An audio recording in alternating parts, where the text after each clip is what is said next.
میں نے کپ اس کے ہاتھ سے لیا. اس نے دوسرے کپ میں اپنے لیے کافی ڈلی اور تھرماس گاڑی کے پچھلے حصے میں رکھ کر میرے برابر والی سیٹ پر آ بیٹھی. مجھے اس کی موجودگی کا یقین نہیں آ رہا تھا. پھر اس کا انداز گفتگو اس قدر بے تکلف وہ پہلے کبھی نہیں ہوئی تھی.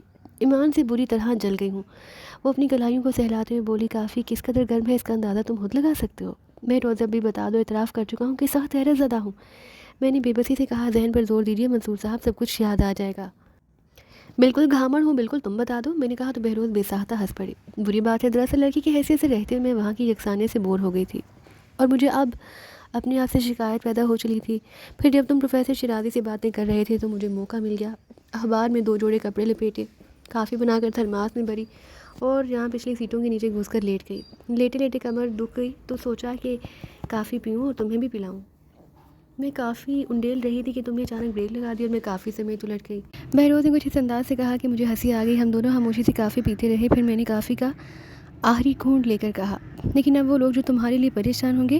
نہیں, میں بھوندو کو بتا آئی ہوں, وہ انہیں بتا دے گا. بہروز نے کہا, میں آپ کی اس طرح آمد کا مقصد پوچھ سکتا ہوں محترمہ؟ جبکہ میں کسی کو بھی ساتھ لانا نہیں چاہتا تھا. پہلی وجہ تو بتا چکی ہوں, یکسانیت سے بوریت.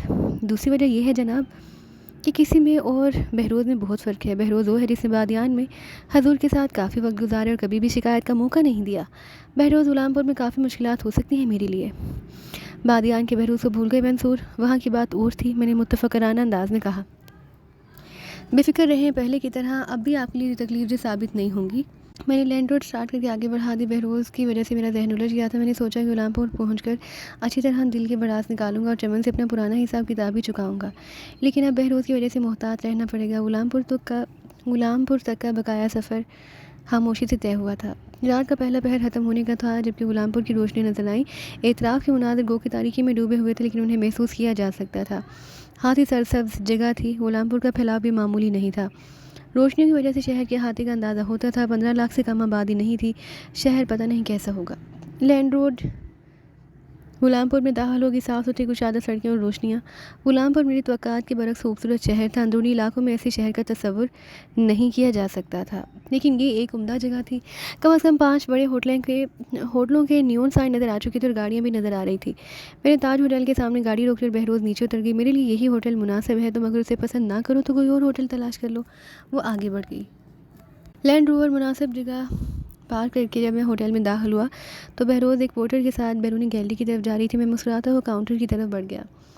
کاؤنٹر کلرک نے میرا مدعا سن کر اندراجات کا رجسٹر میرے سامنے کر دیا. رجسٹر میں اپنے گوائف تحریر کرتے ہوئے میں نے بہروز اجمی کا نام بھی پڑھ لیا. کلرک نے دوسرے پورٹر کو بلانے کے لیے گھنٹی بجائی. پھر ایک جوان العمر باوردی پورٹر نے میرا مختصر سا سامان اٹھایا اور مجھے ہوٹل کی دوسری منزل کے کمرے میں پہنچا دیا. بہروز کا کمرہ بھی اسی منزل پر میرے کمرے سے 2 کمرے چھوڑ کر تھا. میں نے اسی کمرے میں روشنی دیکھی. بہروز کا میرے ساتھ آنا خلوص پر مبنی تھا, لیکن میں نے اس کے سخت رویہ اختیار کیا جس پر اب مجھے ندامت محسوس ہو رہی تھی. اس طویل سفر سے تھکن سی ہو گئی تھی, اس لیے اب میں سو جانا چاہتا تھا. میں نے کمرہ اندر سے بند کیا, جوتے اتارے اور بستر پر چھلانگ لگا دی. دوسرے دن آنکھ کھلی تو دن خوب چڑھ چکا تھا اور کھڑکی کے ذریعے دھوپ کمرے میں آ رہی تھی. میں نے غسل کیا اور لباس تبدیل کر کے ویٹر کو بلانے کے لیے گھنٹی بجائی. فوراً ہی ایک لمبا ترنگا آدمی ویٹر کی وردی میں ملبوس کمرے میں داخل ہوا. ناشتے میں کیا ملے گا میں نے پوچھا تو اس نے مینیو میرے سامنے کر دیا. نہ جانے کیوں مجھے یہ شخص اچھا نہیں لگا. مینیو دیکھ کر میں نے چند چیزوں کا انتخاب کیا اور اسے آرڈر دے دیا. تھوڑی دیر بعد ناشتہ میرے سامنے موجود تھا. جب وہ برتن لینے کے لیے دوبارہ آیا تو میں نے اس کی طرف دیکھتے ہوئے پوچھا, سنو, آنند سنگھ کو جانتے ہو؟ کون آنند سنگھ؟ مقامی گنٹا ہے. اوہ, وہ گونگا سردار. آپ کو اس سے کیا کام ہے جی؟ جس کی چیز کی بھی ضرورت ہو حکم کیجیے, یہاں مل جائے گی. اس نے گھنی مونچھوں کے نیچے مسکراتے ہوئے کہا, تم غلط سمجھو, ہمیں بھی جواباً مسکرا دی. میرا بچپن کا دوست ہے, میں ملک سے باہر تھا, لمبے عرصے کے بعد آیا ہوں, اس کا پتہ معلوم ہو تو بتا دو. ویٹر کا چہرہ ادھر غالباً وہ یہ سن کر پریشان ہو گیا کہ میں آنند سنگھ کا دوست ہوں. رادھا ولی کا علاقہ ہے اس کا بابو جی, جس ٹیکسی ڈرائیور سے کہو گے پہنچا دے گا. اس سے کئی اڈے ہیں یہاں. ویٹر جلدی سے واپسی کے لیے مڑ گیا. میں نے رادھا ولی کا نام ذہن میں رکھ لیا. 10 بجے کے قریب میں ٹہلتا ہوا کمرے سے نکلا اور بہروز کے کمرے کی طرف چل پڑا. اسی کمرے کا دروازہ باہر سے لاگتا میں چونک پڑا, یہ لڑکی کہاں نکل گئی. لیکن مجھے اس پر غصہ نہیں آیا. وہ میری آنکھ میں جل رہی تھی اور صرف خلوص ہی سے اسے یہاں لایا تھا, ورنہ عیش کی زندگی گزار رہی تھی. ویسے بادیان کا بہروز مجھے یاد تھا. یہ نرم اور نازک اور خوبصورت سی لڑکی اچھا خاصا لڑ لیتی تھی اور بعض اوقات 2-4 گھنٹوں کے لیے کافی ہوتی تھی. لیکن چمن کا معاملہ اور تھا. میں تھوڑی دیر تک سوچتا رہا. پھر میں نے واپس آ کر میک اپ کا سامان نکالا اور چہرے کی مرمت کرنے بیٹھ گیا. تھوڑی دیر بعد اس کام سے فارغ ہو کر خاموشی سے باہر نکلا. لینڈ روور اپنی جگہ کھڑی تھی اور لڑکے نے اس کی اچھی طرح صفائی کر دی. اب مالک کے انتظار میں کھڑا تھا. میں نے خوش ہو کر 10 کا نوٹ اسے تھما دیا. صاحب کھلا نہیں ہے. اسے حسرت بھری نظروں سے نوٹ کو دیکھتے ہوئے کہا, رکھ لو, کل پھر آ جانا اور گاڑی کو خوب صاف کرنا, اتنے ہی پیسے ملیں گے.